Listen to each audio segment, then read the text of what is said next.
wise man said, when knowledge increases, loquacity decreases. To get what you love, you must first be patient with what you hate. A person in whom the desire for his knowledge has disappeared is like one who has lost his appetite for healthy food, or who prefers feeding on clay to eating bread. If those who do not possess knowledge avoid scholarly discussions, disagreement will end. Your heart is a polished mirror. You must wipe it clean of the veil of dust that has gathered upon it, because it is destined to reflect the light of divine secrets. You possess only whatever will not be lost in a shipwreck.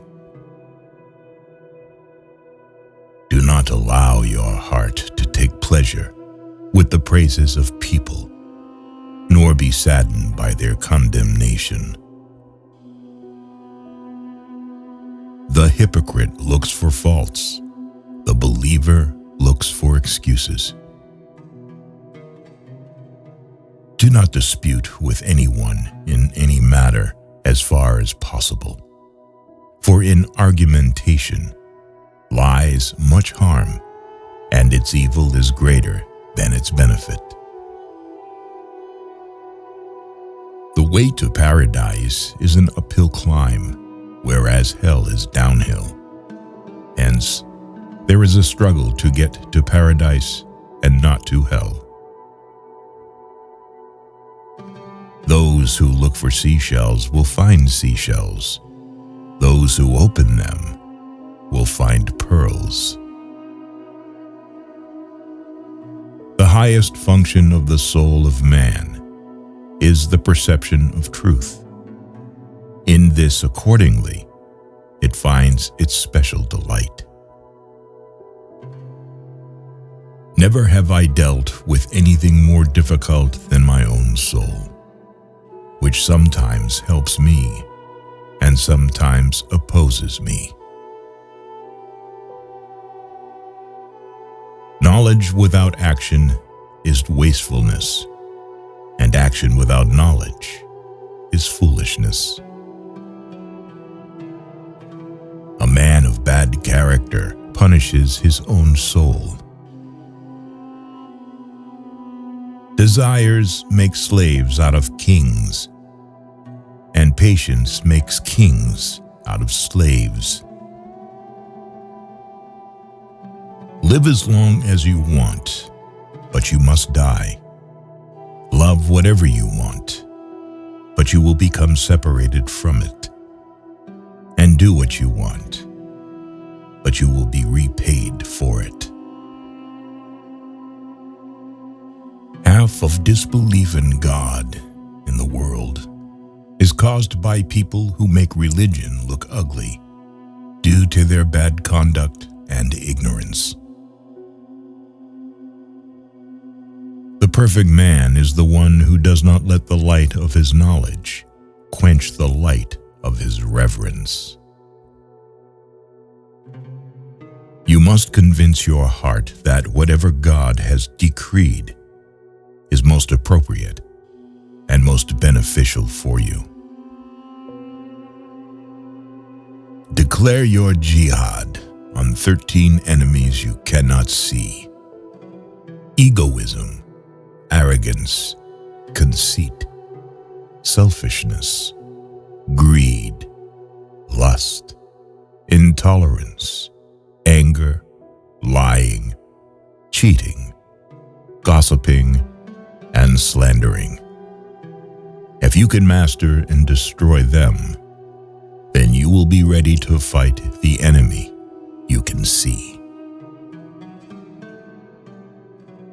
If you see God, mighty and magnificent, holding back this world from you, frequently trying you with adversity and tribulation, Know that you hold a great status with him. Know that he is dealing with you as he does with his awliya and chosen elite, and is watching over you. Whoever passes 40 without his virtue overpowering his vice, let him get ready for hellfire. This advice contains enough for people of knowledge. Often love between two people intensifies not because of beauty or some advantage, but because of sheer spiritual affinity. Each of your breaths is a priceless jewel, since each of them is irreplaceable, and once gone, can never be retrieved. Wealth and property are the servants of body, which is the vehicle of soul, of which the essence is knowledge, and for which there is honor of soul. Does money upset the hearts of learned men? He answered, men whose hearts are changed by money are not learned. If you do not prepare now for the afterlife, then when will you do so? The corruption of religions comes from turning them to mere words and appearances. A human being is not a human being while his tendencies include self-indulgence, covetousness, temper, and attacking other people.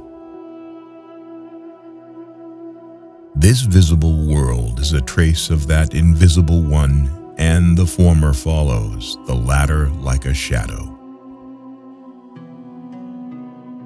If the first inward thought is not warded off, it will generate a desire. Then the desire will generate a wish, and the wish will generate an intention, and the intention will generate the action, and the action will result in ruin and divine wrath. So evil must be cut off at its root, which is when it is simply a thought that crosses the mind, from which all the other things follow on. He who seeks a wife for the sake of her beauty or wealth will lose both. Knowledge exists potentially in the human soul, like the seed in the soil. By learning, the potential becomes actual. People count with self-satisfaction the number of times they have recited the name of God on their prayer beads, but they keep no beads for reckoning the number of idle words they speak. Whoever determines the truth from people alone will remain lost in the plains of bewilderment. Rather, know the truth, and you will know its people. Man's nature is made up of 4 elements, which produce in him 4 attributes, namely, the beastly, the brutal, the satanic, and the divine. In man there is something of the pig, the dog, the devil, and the saint. Work for your terrestrial life in proportion to your location in it, and work for your afterlife in proportion to your eternity in it.